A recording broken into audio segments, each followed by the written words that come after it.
Boa noite a todos, a todas. Uma satisfação muito grande voltar à casa que já estamos, mas pelo menos na posição de conferencista, de expositor. Depressão. O que é e o que não é.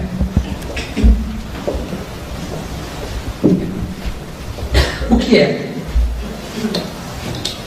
Doutor, há muito tempo eu já não sinto prazer, já não tenho vontade de fazer as mesmas coisas que eu gostava de fazer, satisfação em sair de casa, ir em determinado lugar, de encontrar amigos, de trabalhar, falta de prazer, prazer em tudo, não sinto prazer em nada, coisas que eu tinha prazer antes.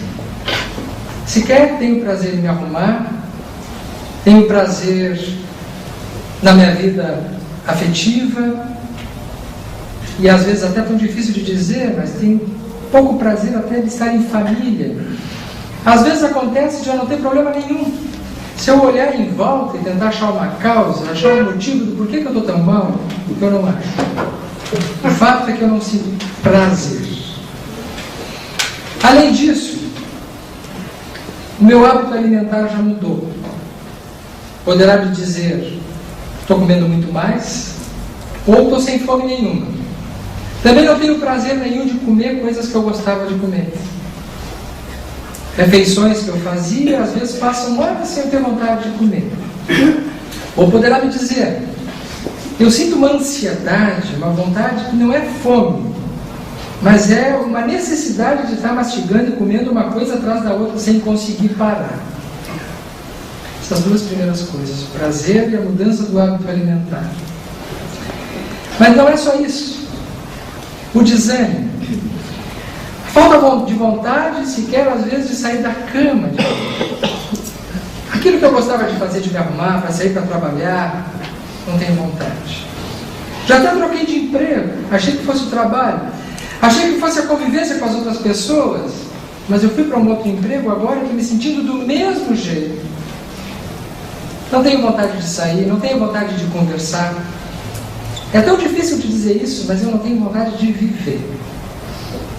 Não bastasse isso, quando toca alguém na campainha, visita que eu gostava de receber, pessoas que eu gostava de encontrar, eu já recebo assim, puxa, quem será?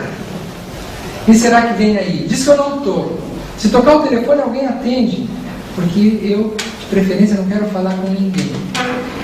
Não, mas as pessoas me dizem, quem sabe tu sai, tu te esforça um pouco, é de estar em casa, é de não fazer nada, porque a maioria das pessoas me dizem, depressão é coisa de quem não está sem nada para fazer. Se tu te ocupar, se tu pegar coisas para fazer, tu vai te sentir melhor. Então eu pego coisas para fazer, eu vou sair para viajar. Esses dias eu saí para viajar, e já no aeroporto ou na rodoviária eu já vi que não ia dar boa coisa, que eu seria uma péssima companhia. Estava todo mundo alegre, e eu fazendo uma coisa muito complicada, tentando rir para não estragar a viagem dos outros, mas por dentro eu queria estar em casa, eu queria estar no meu quarto, de preferência com a janela fechada, sem ninguém na minha volta. Aí o pior aconteceu, quando eu cheguei no hotel e começaram as excursões e ter que sair para passear, eu não tinha vontade nenhuma, não tinha ânimo, só tinha vontade nem de chorar, porque às vezes não é nem uma tristeza, é como se tivesse ficado um vazio, um buraco por dentro, a falta de sentimento, uma indiferença em relação às coisas. Resultado disso, as pessoas me procuram, eu não tenho vontade de encontrar. Os amigos insistem, eu não tenho vontade de conversar. As pessoas acabam se afastando. Mesmo em casa, quando conversam comigo, mas por que tu está assim? Tu tens tudo, tu tens um trabalho, tu tens saúde, teus filhos também, tem um marido, que é uma coisa rara hoje em dia, né? Pelo menos um marido bom, né? Parece que é o caso dessa paciente, que a gente está dando exemplo de tudo que pode ter de pior. Então, os outros não têm. Vamos visitar os orfanatos, vamos visitar os asilos. É pior. Porque aí eu vejo o sofrimento das pessoas e eu digo assim, meu Deus, como eu sou miserável, porque eu tenho tudo e eu não consigo me sentir feliz. Falta de prazer, alimentação modificada, desânimo, isolamento. Não consigo guardar nada na cabeça. Se eu não anotar, amanhã eu esqueço. Não consigo me concentrar. Se eu assistir um filme, no final do filme perguntar o que eu vi, eu já não sei. Porque a minha concentração foi para o brejo. Não concentro em nada. Se estudar para uma matéria, algum assunto, não guardo nada. Mas o pior de tudo é que eu perdi a fé. Eu não tenho esperança. Eu não tenho vontade de nada e eu acredito que não tem nada mais para mim. E às vezes a gente olha para a idade da pessoa, tem 25 anos, 30 anos de idade. E a gente diz assim, mas como? Tu tens uma vida pela frente? Mas eu não queria ter mais nada pela frente, porque eu não tenho vontade de ir para as coisas. E é muito ruim, porque eu tenho uma religião, eu tenho uma fé, eu acreditava em Deus, e é tão ruim quando a gente deixa de acreditar, e às vezes eu não consigo acreditar também. Depressão. O que é depressão? Não é uma coisa apenas dessas, são todas essas, ou muitas dessas, mas não é só isso. Às vezes, quando eu me deito de noite, eu não consigo dormir. E não tem coisa pior do que tentar encostar a cabeça no travesseiro, a noite vem, todo mundo está dormindo, e aqueles pensamentos negativos, aquelas ideias negativas, só vem coisas ruins. E a noite passa e o sono não vem. E as ideias, as piores possíveis. Muitas vezes eu sinto como se eu estivesse doente, já procurei os médicos, já fiz exames, não deu nada. Não aparece nada em exame, não tenho anemia, não tenho problema de tireoide, não tenho problema de estômago, não tenho nada. Mas eu me sinto doente. Às vezes é como se tivesse um chumbo no corpo. Não tenho vontade de ir para as coisas. Diria assim, é como se tivesse uma pilha descarregada. Perda total de energia. Às vezes quando eu tenho alguma coisa boa, aquilo me abastece um pouco, mas parece que não guarda. A energia vai embora, aquilo esgota. E a noite passa e eu não tenho vontade de levantar no outro dia. Às vezes eu penso que eu estou doente, eu tenho uma coisa grave, parece que vai me acontecer alguma coisa ruim. Tem um tipo de pessoa que diz assim, eu tenho vontade de ficar na cama e não fazer nada. E tem uma outra que diz assim, eu não consigo parar. Eu não tenho vontade de fazer nada, mas eu não consigo parar quieto. E as mãos, esfregando uma mão na outra, o dia, parece que eu quero que o dia acabe o quanto antes para chegar ao final do dia, parece que é um dia menos. Mas o pior de tudo é que me vem na cabeça, que bom seria se eu morresse. Que bom seria se eu tivesse alguma coisa, não que eu vá tentar me matar. Esse ainda não é tão grave. Porque às vezes a pessoa diz assim, porque eu sou espírita. Agora, se eu não fosse espírita, eu não sei se eu já não teria feito alguma coisa. Porque já me passou pela cabeça, às vezes, de eu estar na estrada e dizer, mas que bom que sofresse um atropelamento. Ou se eu tivesse uma doença grave, porque quantas pessoas me dizem, mas tem muita gente com doenças graves, eu fico até com inveja, porque eu gostaria de ter uma doença grave. Porque não tem coisa pior de sentir o que eu sinto. Depressão. Depressão é uma enfermidade que pode levar ao suicídio. Porque são muitas as pessoas que chegam ao ponto, depois de muitos meses e algumas depois de muitos anos, sentindo isso, acabarem tentando contra a própria vida. A grande maioria, a absoluta maioria dos casos de suicídio se devem a situações de transtornos depressivos, transtornos emocionais. A pessoa se suicida como uma forma de parar de sentir isso. E nós vamos abordar um pouco sobre isso, que é uma ilusão, porque na ideia de que a morte é o fim, dá a impressão de que a pessoa para de viver e para de sentir. Essa a ideia da pessoa que se suicida, na maior parte das vezes. Só que a doutrina espírita nos explica que a morte tira o corpo físico e a pessoa continua existindo. Portanto, com tudo que está sentindo. Com o agravante de agora estando sem corpo, se vê numa situação ainda mais difícil, porque ela fica ligada ao corpo físico. Fica ligada à vida material, com o agravante de não ter esse anteparo físico, E muitos espíritos dizem que após o desencarne pelo suicídio, os sofrimentos aumentaram. Então, o espírita não tem nem essa saída. Muita gente assim, o pior de tudo é ser espírita, porque não tem nem essa solução, essa fantasia. Esse é um tipo de depressão. O que se chama comumente de depressão é esse quadro pior. Mas não existe apenas um tipo de depressão. Existem vários tipos de depressão e vários graus de depressão. E existe tanto essa depressão, que a gente chama de depressão maior, ou a depressão unipolar, porque ela apresenta predominantemente na pessoa a característica para menos, a característica negativa. Mas a depressão da mulher, ela não é exatamente igual à depressão do homem. Por quê? Porque a característica psicológica feminina é diferente, em geral, da característica psicológica masculina. Enquanto a mulher chora, coloca para fora, desanima e procura um médico, muitas vezes, o que é bom, o homem, ele se irrita e perde totalmente a capacidade de concentração, o desinteresse e a irritabilidade. Então, o homem é muito comum que ele fique ansioso, intolerante, impaciente e brigão. Se ele já era brigão antes, agora fica muito mais. É do tipo que não consegue lidar com nenhuma situação sem que aquilo se transforme em briga. Dentro de casa é muito frequente o isolamento, ficar calado, ficar emburrado, de mau humor, e não procura ajuda. Porque existe no nosso ambiente cultural a ideia de que quem procura ajuda é fraco, de que a pessoa que é forte, ela resolve seus problemas sozinha. O que, em matéria de doenças emocionais, é uma grande bobagem, um grande risco.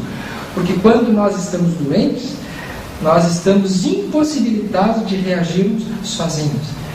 Quando isso é a depressão. Não é a absoluta maioria dos casos, como nós vamos ver depois, como se popularizou hoje em dia, como se vulgarizou. Por qualquer tristeza a pessoa diz, estou com depressão, virou moda. Só que é importante enfatizar que a depressão como transtorno, como enfermidade, ela existe. O idoso, ele já sente depressão de um outro jeito. O idoso se manifesta muito através de queixas de dores pelo corpo, de sintomas orgânicos. É frequente que a pessoa de mais idade não se queixe, estou triste, estou sem prazer, estou desanimado. Mas ele poderá chegar dizendo, estou com um problema no estômago, estou com dor no peito, estou com o corpo pesado, estou com dor generalizada. E muitas vezes ele faz uma investigação geral, encontra-se algumas coisas, mas que não justificam tamanho sofrimento. E nós vamos encontrar por trás de tantas queixas físicas a depressão. Então, se sabe que na idade mais avançada, a depressão é um mal mais perigoso ainda, porque ele pode estar camuflado, ele pode estar mascarado. E a pessoa deprimida, nós sabemos hoje que a sua imunidade ela cai. Então ela fica mais sujeita a doenças, às infecções e às doenças fatais. Com isso, a depressão está caminhando rapidamente para se transformar nas próximas 2 décadas na doença mais grave de todas as outras, ganhando inclusive das doenças cardíacas e do câncer. Tal a maneira como esse mal vai avançando na nossa sociedade, na nossa cultura, no nosso ambiente. Doutor, na minha família não sou só eu depressivo. Todo mundo tem algum problema. Ou um é mais ansioso, a minha avó não saía da cama, ou tem um tio que se suicidou, ou tem alguém que tem uma doença parecida com depressão, porque eu tenho uma prima que não sai de casa porque tem medo de tudo, medo de passar mal, transtorno do pânico, que é o receio de enfrentar a vida, situações conhecidas, medo de se distanciar de casa. Muitas vezes nós encontramos o que a gente chama de comorbidade, a depressão associada a outra doença, a outra patologia. são as patologias emocionais dos nossos dias. A doença depressiva e os transtornos ansiosos. As principais doenças da nossa atualidade. Mas, como dissemos, não existe apenas um tipo de depressão, tornando o assunto mais complexo um pouco. E eu estou trazendo devagarinho a questão de propósito, para que a gente entenda que não existe uma solução isolada para tamanho problema. Existem várias possibilidades dependendo de onde nós estamos situando a questão, de qual o problema que nós estamos tratando. Porque assim como existe a depressão unipolar, existe também a depressão bipolar. E o tratamento da depressão bipolar é diferente da depressão unipolar. Depressão unipolar é a primeira que nós falamos. Mas na depressão bipolar, ela apresenta outros sintomas. Na depressão unipolar, na primeira que nós falamos, os antidepressivos são medicações que funcionam muito bem e que estão indicadas para que a pessoa consiga reagir e voltar a se sentir bem. Mas se a pessoa tiver depressão bipolar e tomar um antidepressivo apenas e isoladamente, ela pode piorar. Como é a depressão bipolar? Sucintamente. A pessoa pode apresentar todos os sintomas que nós falamos no início, mas ela já tem um histórico de instabilidade emocional. É aquela pessoa que começa as suas coisas e não termina. É aquela pessoa que não consegue dar acabamento na sua vida para as suas coisas. É aquela pessoa que desde pequena ou na adolescência, ela tem uma irritabilidade exagerada, uma instabilidade exagerada, uma ansiedade exagerada, costuma estar envolvida em confusões. Na família é aquela pessoa que é a problemática e que fica com essa fama piorando ainda porque os outros acabam confirmando ainda, né? Frequentemente ela apresenta outros transtornos associados, como transtorno do pânico, transtornos de compulsão, compulsão a compras, gasta mais do que ganha, está sempre no cartão de crédito, transtorno de pânico, de ansiedade, transtornos alimentares como anorexia, bulimia, compulsão periódica ao abuso de alimentos. A pessoa pode apresentar tendência ao consumo de substâncias, álcool, drogas e depressão. Esta situação não se pode dar antidepressivo para essa pessoa. Se ela tomar só antidepressivo, ela vai aumentar essa situação. Por que eu estou dizendo isso? Parece uma aula de medicina. Mas esse assunto ele é tão comum e ele está tão vulgarizado no nosso meio que é necessário que a gente situe a questão.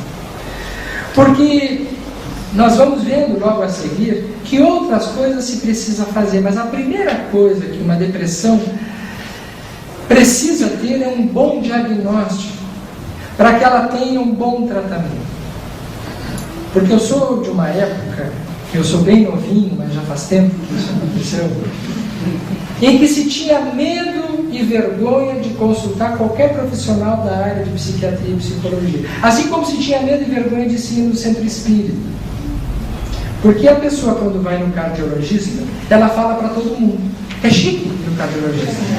Tem um problema de coração, você não tem coisa mais legal do que um problema de coração. Você tomar um antihipertensivo, um remédio para o colesterol, olha só que beleza o negócio desse, tomar uma medicação para baixar a triglicerídeo, colesterol. Agora a pessoa tomar remédio para a cabeça já mudou um pouco. É sinal que tem alguma coisa que não está funcionando lá dentro da cabeça dela, né? Então isso é coisa que a gente não comenta. Até bem pouco tempo atrás era quase um tabu, era quase um mito. Era a mesma coisa da pessoa que tinha que fazer tratamento espiritual no centro espírita porque estava com um obsessor, né?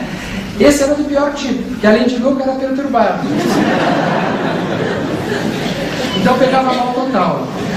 Como se nós todos não fôssemos um pouco mais ou um pouco menos disso.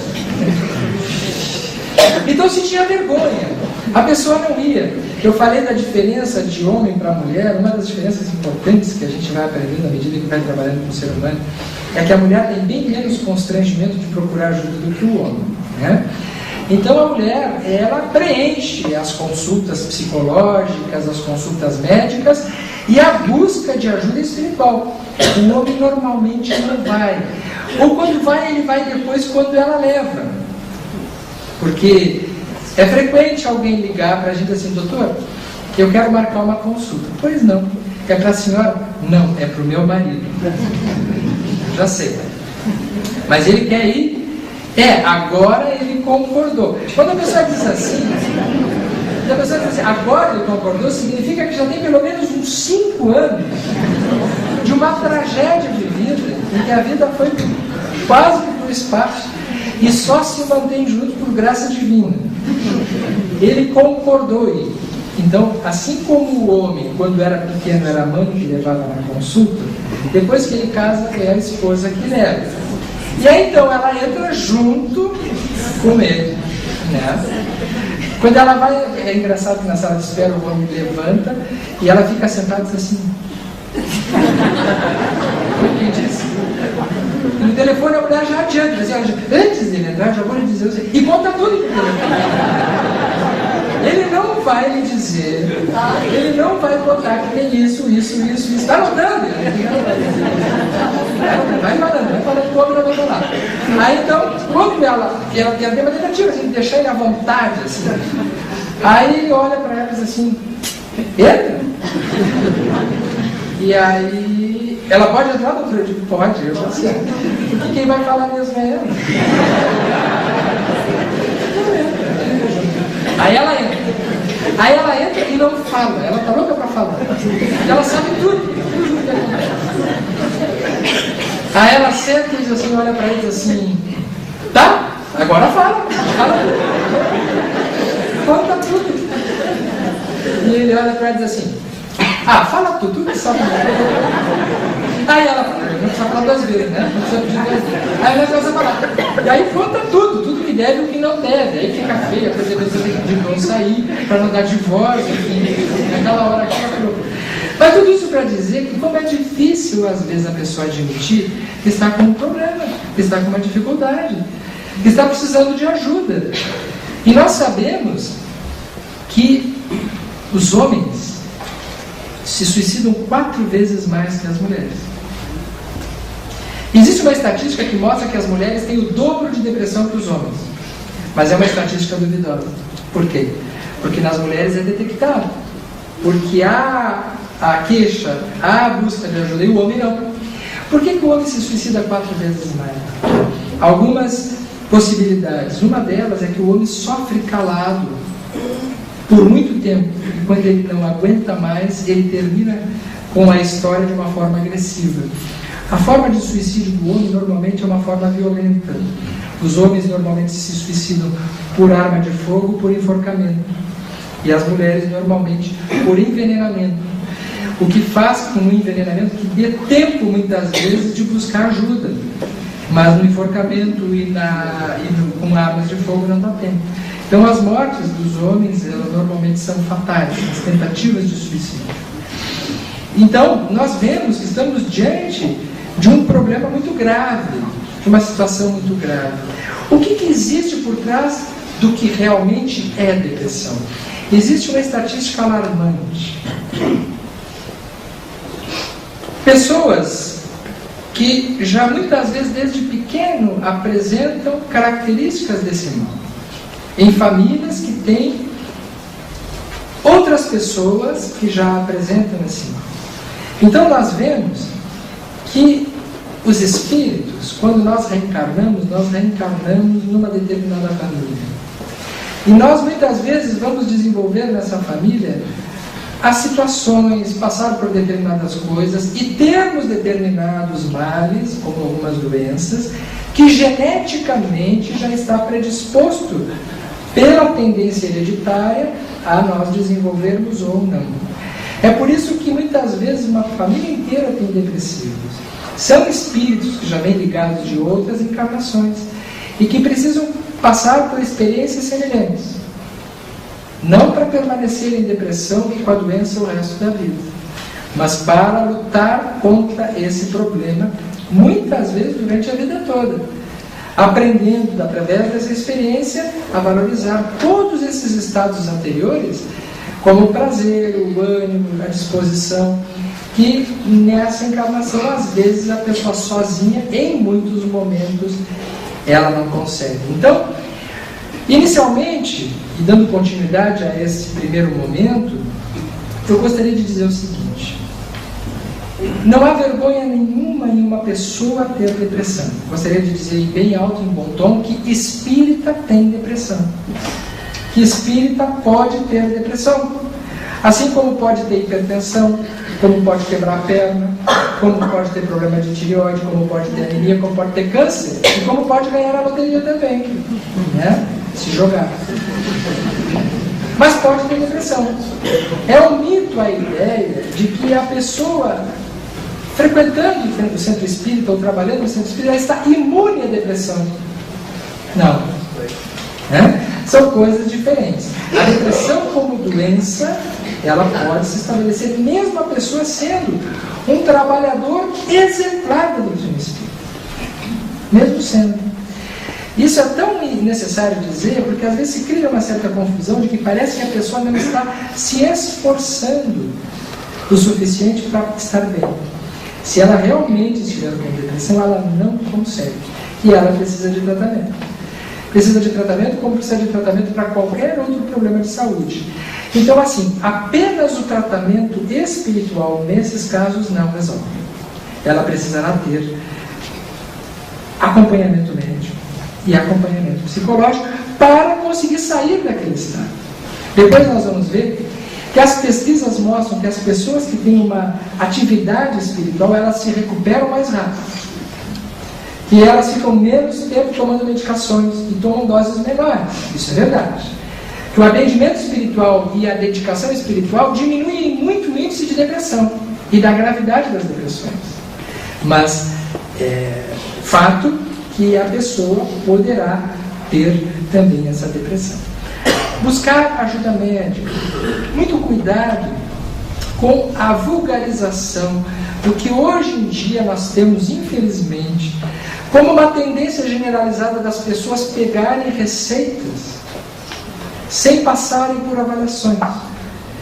Porque conhecemos pessoas tomando determinados antidepressivos por 10 anos na corrida. A mesma dosagem. Porque um dia um médico deu e ela continuou conseguindo a receita. Hoje a gente sabe que a fiscalização está mais fechada, mas as pessoas continuam tendo facilidade de acesso ao uso de medicamentos. E hoje nós vivemos então um outro problema, que é a medicalização, o uso indiscriminado de medicamentos. Porque por mais que a depressão seja um mal verdadeiro, nós precisamos dizer que provavelmente está havendo um exagero nas estatísticas. A esquizofrenia, por exemplo, ela atinge entre 1% e 2% da população.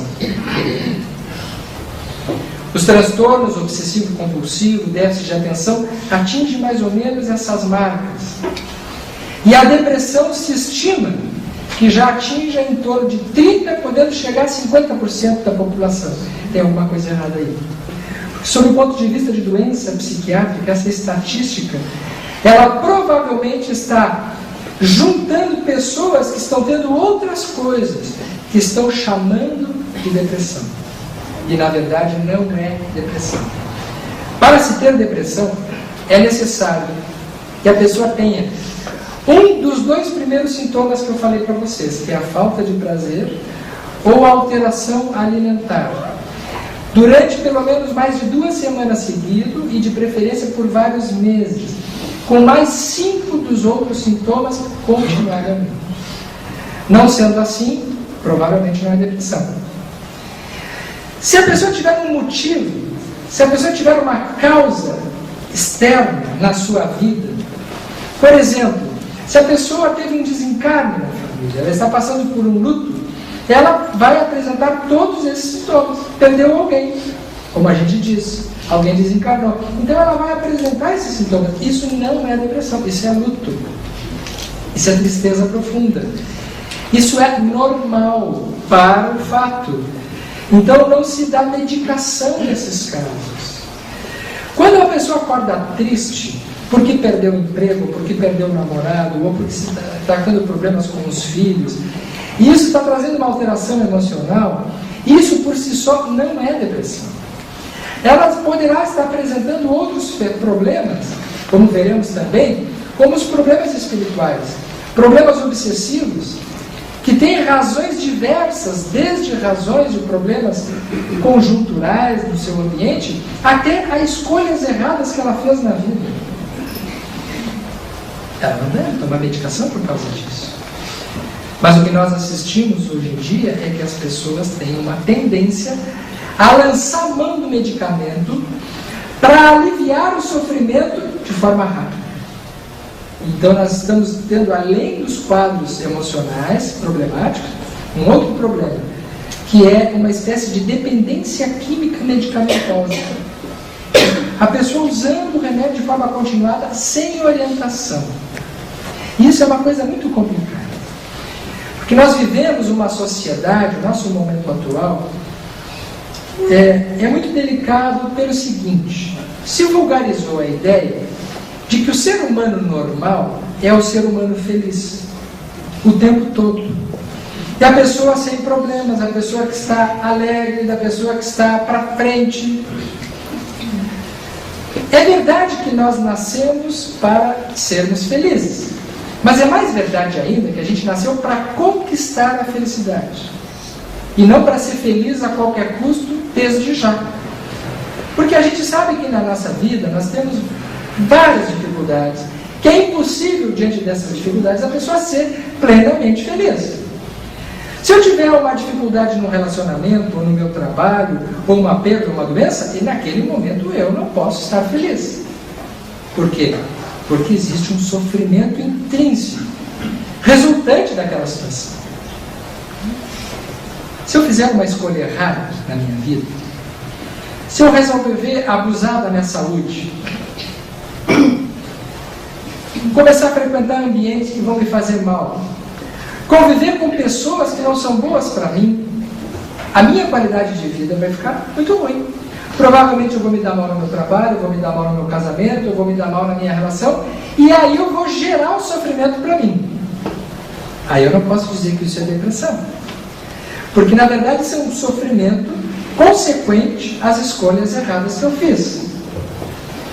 Aí a pessoa procura ajuda e a gente diz assim: olha, eu não vou te dar um remédio, mas a gente vai ter que olhar para a tua vida e vamos ver o que está acontecendo, por que tu escolheu tanta coisa errada, porque a pessoa pergunta: pois é, mas quanto tempo vai levar isso? Só olha, às vezes demora não menos de um ano, para a gente poder entender o porquê que está fazendo tanta bobagem, né? Aí a pessoa sai dali, faz uma consulta e vai dizer assim: não, está meio tristinho, toma tanto remédio, 20 miligramas. É uma saída mais fácil. Só que é uma saída que encobre o real motivo do problema principal, que é a pessoa que está construindo. Isso é o que não é depressão. Então nós temos, dentro dessa estatística numerosa, muitas coisas que não são depressão. Essa cultura do prazer, a cultura do sucesso, da felicidade, a própria Organização Mundial da Saúde define a saúde como bem-estar, mas biopsicossócio, está se pleiteando no espiritual. Isso é definição de felicidade, não de saúde. Saúde, às vezes, é a pessoa saber enfrentar uma doença. Saúde, às vezes, é a pessoa saber enfrentar um dissabor, um descontentamento. Eu conheço muita gente que está saudável e está doente. E conheço muita gente que está doente e está saudável. Explico. Uma pessoa que está saudável e está doente é uma pessoa que não tem problemas físicos, que tem disposição para as suas coisas, que tem bem-estar biopsicossocial. E está traficando drogas. E está fazendo aborto. E está provocando desgraças gerais no ambiente social. Essa pessoa está doente. Ela só ainda não sentiu as consequências do que ela está fazendo para ela mesma. E conhecemos pessoas que estão muitas vezes com limitações físicas gravíssimas, dando exemplos de dignidade humana. que estão produzindo obras, que estão produzindo exemplos positivos. Então existem doenças que são verdadeiras formas de tratamento, em que a pessoa, através dela, ela se enobrece e cresce. E existem tratamentos que são formas de doença, em que a pessoa encobre o seu potencial, as suas dificuldades, e através daquilo ela vai permanecendo indefinidamente num estado intermediário. Existe o que a gente chama hoje da psiquiatrização da tristeza. As pessoas não suportam, não se tolera sentir tristeza.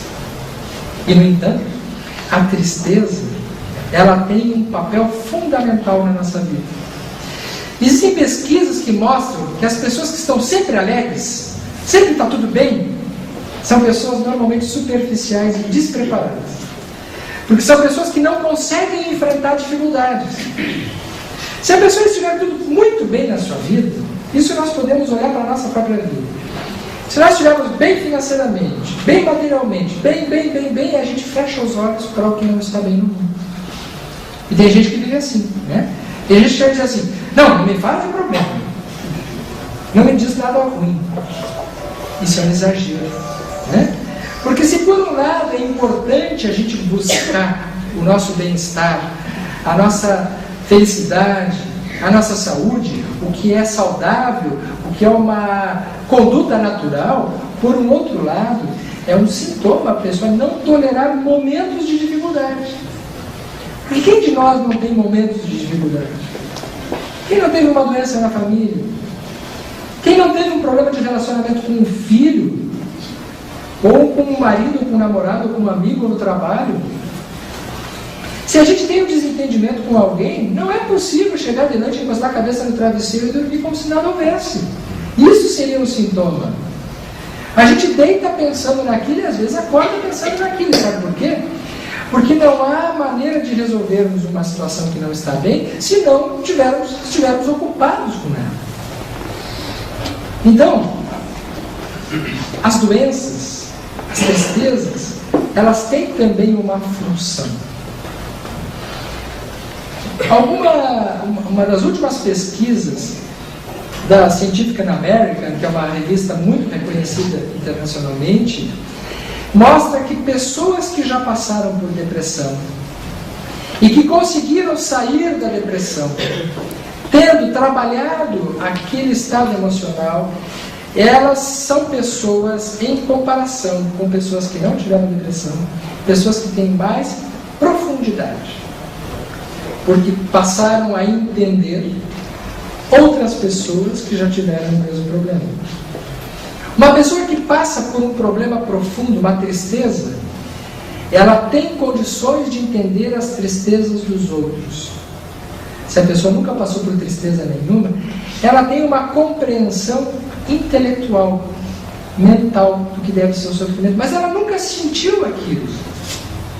No momento que o indivíduo sente uma dificuldade, é somente ali que ele pode dizer: eu sei o que tu está passando, porque eu passei. Eu sei como dói. Isso se chama de empatia. Empatia é a nossa capacidade de saber qual é a necessidade do outro, porque nós entendemos o outro na posição do outro. E isso só é possível se eu já estive lá. Então, essa cultura do êxito a qualquer custo, do sucesso a qualquer custo, da felicidade a qualquer custo, cuidado. Cuidado com os remédios que prometem felicidade plena. Não é para isso que a pessoa tem que fazer um tratamento. Os tratamentos, eles existem para a pessoa se equilibrar.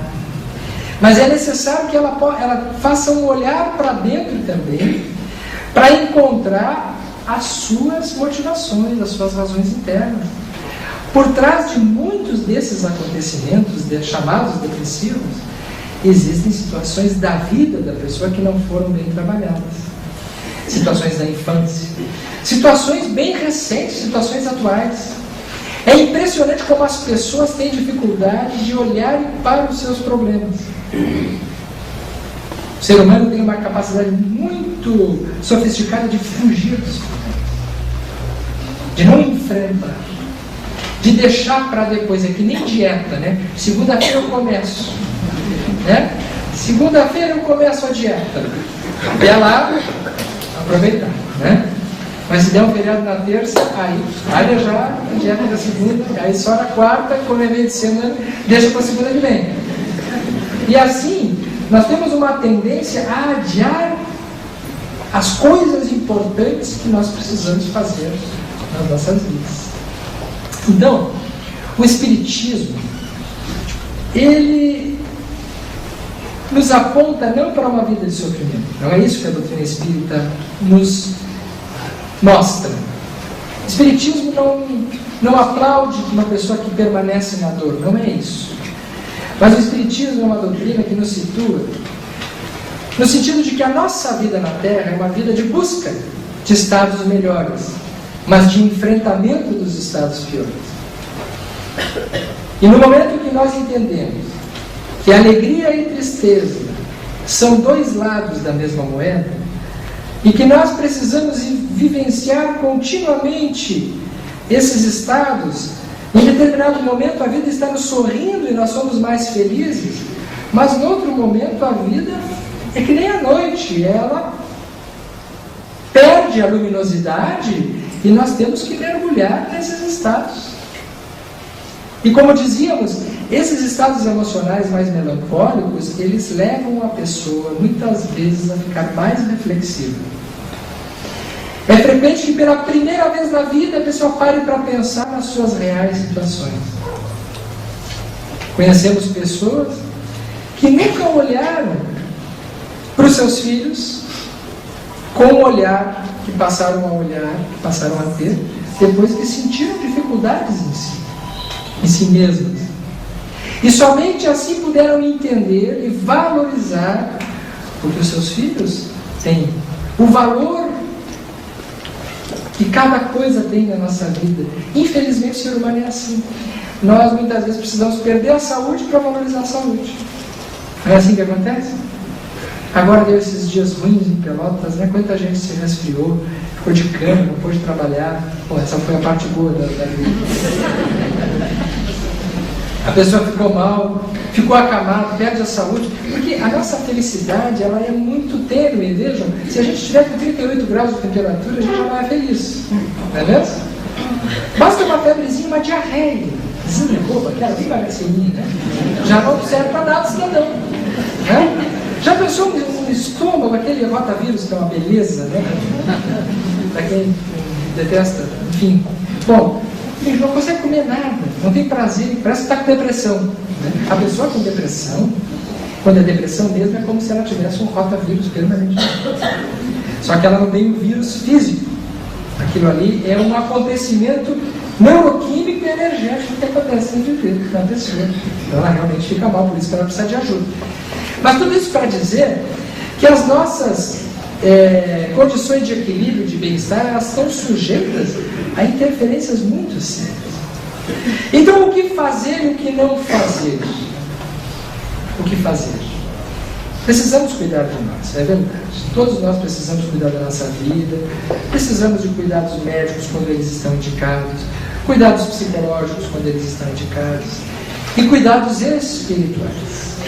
Esse trinômio, corpo, mente, espírito, ele passará, sem dúvida alguma, a fazer parte dos códigos de estudos médicos, sociológicos, em futuro próximo, muito próximo. Porque são as pesquisas que estão evidenciando que as pessoas que vivem de forma mais profunda e que têm uma busca espiritual, elas têm resultados mais satisfatórios nas buscas, no êxito das suas buscas. Então a espiritualidade é, sem dúvida alguma, o fator do dia. Não é por acaso que nós estamos assistindo nos nossos dias a eclosão de filmes, de literatura e de busca nesse terreno, porque esse é o grande elemento que estava faltando para nós conquistarmos a nossa plenitude das nossas aquisições. Daqui a uma semana e meia, mais ou menos, estará passando em Pelotas o filme Nosso Lar, que ainda não passou aqui. Eu tive a oportunidade de assistir no final de semana. Esse é um filme imperdível. Imperdível. que mostra a realidade espiritual no cinema. Até há pouco tempo a gente não imaginava que isso quando muito lendo o livro, hoje nós temos como assistir um filme desse gabarito que foi lançado, que realmente ficou excelente. E nesse exemplo de André Luiz, quando ele, como um médico famoso que foi no plano físico, chega no plano espiritual completamente destituído de qualquer possibilidade de ser feliz, porque ele carregava com ele muitos vazios que ele não deu conta, então ele descobre no plano espiritual a importância da espiritualidade. Ele descobre que nós somos espíritos. Estamos no corpo físico, mas somos espíritos. É errado quando a gente diz, não, porque o meu espírito, como se nós fôssemos o corpo e tivéssemos um espírito. Não, o meu corpo, eu sou o espírito. Eu já existia antes de ter o corpo físico como Sérgio e vou continuar existindo depois, sem o corpo físico. Esta é a realidade da vida. Então a nossa realidade essencial, ela é espiritual. Então, como anda a nossa vida espiritual? Como anda a nossa busca de aquisições morais? No capítulo da depressão, junto com os problemas orgânicos, com os problemas emocionais, os problemas psicológicos, nós assistimos os problemas espirituais, os problemas de perturbações obsessivas, que são as interferências negativas dos espíritos inferiores que se aproximam todas as vezes em que o campo mental está negativo, assim como os espíritos superiores se aproximam todas as vezes que nós estamos com o campo mental positivo. Uma pessoa que está em depressão, ela está sujeita, por sintonia, pela lei de sintonia, às influências negativas. E essas interferências, elas são capazes de determinar o prejuízo total do indivíduo conseguir alcançar a sua melhora. É por isso que muitas pessoas que já estão fazendo tratamento médico, que estão fazendo tratamento psicológico, é frequente percebermos que ela não melhora às vezes. Esbarra no efeito colateral, esbarra num problema que ela acaba não conseguindo continuar o tratamento. E nós vemos que existe um fator espiritual que está em torno daquela dificuldade, que está obstaculizando, está impedindo que a pessoa tenha êxito. Está indicado, então, a ajuda espiritual. Quando nós estamos com um padecimento, quando nós temos um problema, seja ele qual for, a frequência numa casa espírita, a oração, a melhoria dos nossos pensamentos, possibilita uma rede de ajudas espirituais, que vai favorecer a melhora do nosso campo vibratório, onde nascem todos os males, aonde estão inclusive as raízes profundas das depressões, as raízes profundas das patologias principais. Estão nos refolhos do nosso perispírito, que é a nossa matriz energética, e se manifesta no corpo. Então, quando nós estamos recebendo passe, quando nós estamos agora, nesse momento, falando sobre esse assunto, nós estamos vibrando numa faixa de onda superior. E acontece frequentemente num centro espírita verdadeiras cirurgias espirituais, verdadeiros atendimentos espirituais. Não é por acaso que a pessoa, depois que começa a frequentar o centro espírita, às vezes volta para a consulta e diz assim: puxa, mas agora sim eu comecei a melhorar. Tinha melhorado um pouco, mas agora parece que a coisa andou. E aquilo se descortina. O que foi que melhorou junto? Melhorou a rede de sintonias, de companhias espirituais. Às vezes espíritos muito inferiorizados, muito adoecidos, muito doentes, são afastados nessa que é uma verdadeira tarefa de desobsessão, muito necessária para os dias de hoje. Eu digo para vocês, dificilmente na nossa vida, não é preciso ter depressão do tipo que a gente falou, dificilmente a gente consegue estar bem, equilibrado, na maior parte do tempo, se nós não tivermos algum recurso de espiritualidade. As pessoas que frequentam o alfabeto de Cristo sabem disso. A diferença que faz no momento que nós temos o compromisso E esse é um outro ponto fundamental. E as pessoas às vezes não têm um compromisso, a não ser o compromisso da melhora transitória. Então a gente encontra muita gente assim que são aqueles indivíduos que fazem mais uma espécie de test drive, assim, né? Que a pessoa vai no centro espírita para fazer um test drive, ela, assim como vai numa concessionária para experimentar o carro, ela experimenta e depois vai para outra, né? E não compra nunca. A pessoa vai no centro espírita, depois volta, vai lá, faz um testezinho, né? Mas nunca assume aquele compromisso. Hoje nós vivemos as relações test drive, vocês já viram também? Relações afetivas test drive. Se chama de ficar, né? A pessoa fica fim de semana com um, outro fim de semana com outro, test drive, vai testando, vai, não fica com ninguém. E vai se criando, gente, vai se criando uma coisa muito importante, que é a carência afetiva. Carência afetiva, que está na base de muitas ocasiões que parecem ser depressão e não são. Vamos dar um exemplo. A pessoa não buscou ainda profundamente mudar a sua vida. Então ela quer resolver a sua vida e ser mais feliz. O que ela faz para isso? Ela quer ir para um emprego melhor, quer encontrar alguém legal. Geralmente quer encontrar alguém legal na noite. E encontrar alguém legal na noite, olha, eu acho que existe. Eu acho que existe. Tem gente legal em todos os lugares. Agora, existe uma chance muito grande de errar. Porque na noite, tá todo mundo pintado, fantasiado e bêbado. Né? A pessoa, não é verdade? Aí a pessoa, todo mundo é feliz, sabe? Vocês repararam isso? Todo mundo alegre. Quando começa a conversar, é fantástico, porque não se ouve, porque a música está mas está todo mundo falando, dá a impressão de que está se entendendo. E aí acontece o test drive. Porque depois de um certo tempo há um envolvimento superficial com aquela pessoa que não se sabe nenhum nome, mas que parece alma gêmea. É incrível. Nós estamos vivendo a época da alma gêmea, é a época da carência afetiva. Então é frequente a pessoa encontrar a sua alma gêmea. Outro dia eu encontrei um conhecido meu, ele encontrou a alma, segundo ele, a alma gêmea dele. A alma gêmea dele era uma moça com uns 22 anos, e ele um rapazinho de 57.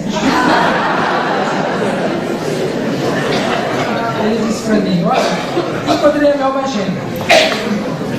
Olha, eu não é pelo vídeo, eu acho até que existe essas situações de encontro de almas.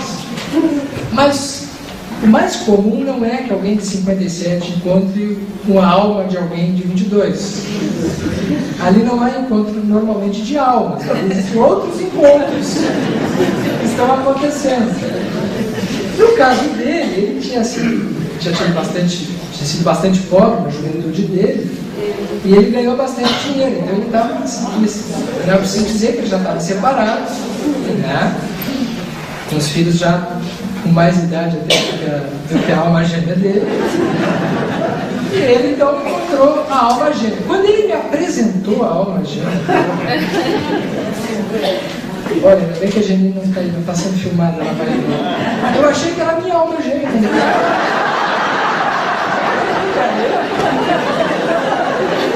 Olha, eu vi uma alma gêmea da casa dele. Tá, que beleza. Alma gêmea, que será, né? E era uma menina que estava buscando segurança. Ele estava buscando a juventude perdida e a autoafirmação, e ela buscando a segurança. Se encontraram. Precisa dizer que isso durou muito pouco. Eu fiquei também surpreso. Isso acontece com a mulher também, isso não é só o homem. A gente pensa que é só o homem. Tem situações de todos os tipos. Uma pessoa, também conhecida minha, que tinha ficado viúva. Viúva tem que tomar cuidado. Tem que abrir o olho. Primeiro, Os homens morrem primeiro, não é assim? Isso é a regra geral. Porque nós que somos o sexo forte, não sei do que, a gente morre antes. Problemas cardíacos, acidentes de trânsito, o homem morre primeiro. Tanto isso é verdade que vocês já ouviram excursões para Buenos Aires de viúvos? Excursões para Buenos Aires são só viúvas. Os homens morrem todos, elas ficam. Só que aí o que acontece? Surge, depois de um determinado tempo, assim como surge para a mulher separada também, a carência afetiva. A carência afetiva. E aí, gente, tem especialista em viúva com carência afetiva. Olha, eu juro para vocês que devem ter curso para isso. Porque aparece cada cara diplomado em cantar viúva. Ela está carente. Ela está lá com 50 e aparece a alma gêmea de 30. Ele é o próprio Dom Juan. Não precisa olhar muito para ver assim, porque ele é diplomado, ele tem um papo bom, ele chega falando exatamente para ela o que ela está precisando ouvir. Coisa que o falecido nunca falou. Ele faz tudo para ela, é incrível. Ela se apaixona. Teve uma conhecida minha que aconteceu isso. Todo mundo estava vendo do que ia dar. E ela estava orgulhosa, porque ela tinha 50 e poucos e ele tinha 30. Repito, isso pode acontecer também de ser relações. Eu conheço pessoas que vivem bem desse jeito, mas não é a regra. E às vezes é preferível a gente jogar na regra para não ter chance de errar. E o que acontece? Ela estava com ele e ela estava exibida, não é aquela fase que está boba, porque ela vai ficar boba e burra também. Emburrece, dá uma crise de apagamento mental, e a pessoa não consegue ver, fica cega. Ele estava na cara, porque ela começou a pagar todas as despesas dele, e ele foi ficando, né? Foi ficando. E um dia ela falava nele pra mim e tal, e eu estava tentando não dizer nada, eu sou espírita, então não chocar, mas meu espiritismo foi até um certo ponto, até um dia que ela chegou pra mim e disse assim: pois é, eu não sei o que ele viu em mim, se ele viu a tua carteira, pô. Aí ela ficou de mal comigo. Eu era um grosso, que eu não era espírita, que me tinha decepcionado. Como que o espírita ia pensar uma coisa dessa? Algum tempo depois ele foi viajar, foi para viagem para fora do estado, e ela ligou para o hotel onde ele estava, e o recepcionista disse: olha, ele acabou de sair daqui com essa senhora. Aí ela se desiludiu. Entrou em depressão.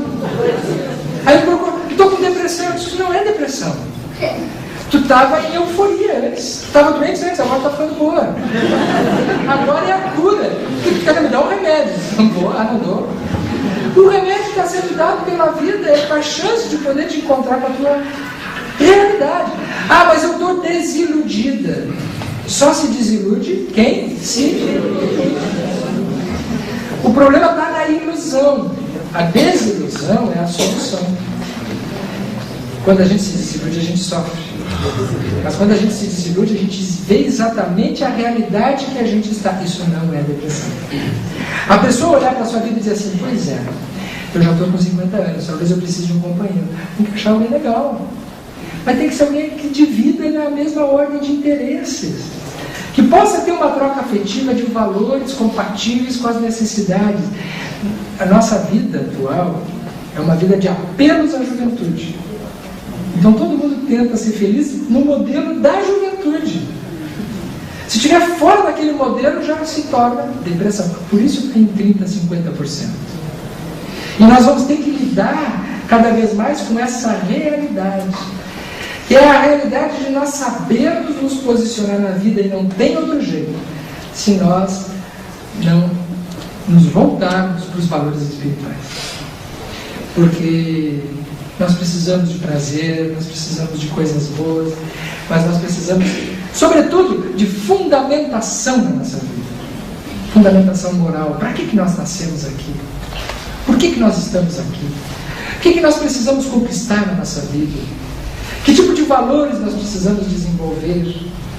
As pessoas que estão desesperadamente tentando encontrar outras pessoas, homens separados, mulheres separadas, viúvas, calma. Há momentos na vida que é importante a pessoa ficar sozinha para aprender a fazer companhia para si mesmo. Porque ninguém que não saiba acompanhar a si mesmo vai encontrar alguém legal para si. Nós só encontramos alguém bom quando nós somos bons para nós. Quando a nossa companhia nos basta. Aí muda a sintonia, a pessoa se valoriza. Quem é que vai se aproximar? Pessoas valorizadas. Se a pessoa não se valoriza, quem é que vai se aproximar? Pessoas desvalorizadas, disfarçadas. Nós vivemos um mundo de ilusões. Isso não é depressão. A depressão que às vezes a gente gostaria que existisse é um remédio. A solução para determinados males. O Senhor andava com seu cavalo pelo campo e um dia o seu cavalo caiu no poço, num poço profundo da sua propriedade. E ele, vendo o cavalo naquele poço seco, não viu como tirar o cavalo dali. Chamou os vizinhos e, não tendo alternativa para tirá-lo dali, uma vez que o cavalo era muito pesado, ele teve a ideia de enterrar o cavalo. E pegou uma pá junto com os vizinhos e começaram a jogar terra no poço para enterrar o cavalo. O cavalo entrou em desespero porque percebeu qual era a intenção e começou a se movimentar até que em determinado momento ele se acalmou e cada vez que caía uma pá de areia nas costas do cavalo, ele se sacudia e a poeira caía no chão. E à medida que a poeira e a terra ia caindo no chão, ele ia subindo nos montes que iam se formando da terra que ia se acumulando. Toda vez que a terra se acumulava nas costas, ele sacudia a poeira e a terra caía no chão, e ele subia na terra, quando então se nivelou. O fundo do poço chegou à altura e ele pôde sair caminhando por ali. Na nossa vida, nós precisamos aprender a sacudir a poeira. Essa poeira são as dificuldades das situações que caem por sobre os nossos ombros em vários acontecimentos. Nós temos duas alternativas: ou nós ficamos parados e ficamos soterrados nos problemas, ou nós nos movimentamos na direção das nossas soluções. E esses mesmos problemas, essas mesmas terras pesadas que poderíamos enterrar nas nossas dificuldades, poderão servir de solo, de piso, para nos alavancar para uma vida melhor. Para isso nós nascemos, para isso nós vivemos, e para isso nós temos uma grande tarefa, que é a tarefa de nós levarmos uma vida mais satisfatória. Como diz o poeta argentino Facundo Cabral, com os cacos do palestrante: tu não estás deprimido, tu estás distraído. Distraído de tudo que te cerca, de flores, mares, florestas. Não faça como alguns pais que já se sentem velhos aos 70 anos de idade e se esquecem que Moisés comandou o êxodo aos 80 e Rubinstein executava com maestria Chopin aos 90. Tu não estás deprimido, estás distraído. Estás triste porque acredita que algo te foi tirado, que perdestes alguma coisa, quando isso não é verdade, porque na verdade a vida não tira nada de nós, porque nada é nosso. Tudo que nós temos nos foi dado, tudo que nós temos nos foi emprestado. Nem mesmo um fio de cabelo da nossa cabeça fomos nós que fizemos. Portanto, a vida, ela não nos tira coisas, ela nos alivia de pesos para que a gente possa caminhar de uma forma mais leve. Do útero ao túmulo, a vida é uma escola.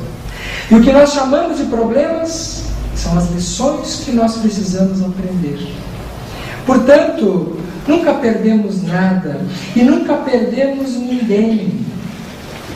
Aquele que já morreu simplesmente foi na tua frente, porque todos nós vamos na mesma direção. A morte, ela não existe. Existe apenas uma mudança. E do outro lado da vida estão nesse momento pessoas maravilhosas, torcendo por nós. Madre Teresa de Calcutá, Bezerra de Menezes, Chico Xavier, os companheiros da casa. Quanta saudade daqueles que nos antecederam. Eles passaram por média, nós aqui ficamos, mas todos nós vamos na mesma direção. Antes que a gente parta, vamos aprender as grandes lições da humanidade. Amarás ao Senhor teu Deus com todas as tuas forças, ao teu próximo como a ti mesmo. Sede bons e misericordiosos, reconcilia-te com teu adversário enquanto estás a caminho com ele. Mas antes de se reconciliar com o outro, a gente deve colocar um espelho na frente da gente e fazer as pazes com esse, conosco mesmo. Porque as nossas principais brigas são as brigas interiores. Há tanta coisa boa para fazer na vida que sofrer é uma perda de tempo. Nós podemos passar pelo frio do inverno, mas com os recursos do calor que nós podemos aquecer internamente a nossa casa, ao verão das praias, ao sol abundante no verão, à sombria noite do inverno, nós temos coisas positivas. As músicas, a música popular brasileira, ou as músicas clássicas desde Chopin, Mozart, Beethoven, ou a literatura consagrada de todos os tempos, Shakespeare, ou a literatura de Francisco Cândido Xavier, os filmes que nós temos agora no cinema para assistirmos, todas essas coisas que fazem parte do colorido da vida. Mas tu podes estar com câncer, tu podes estar com AIDS, tu podes estar com alguma doença grave, mas saiba, se estiveres com alguma doença grave, somente duas coisas podem acontecer.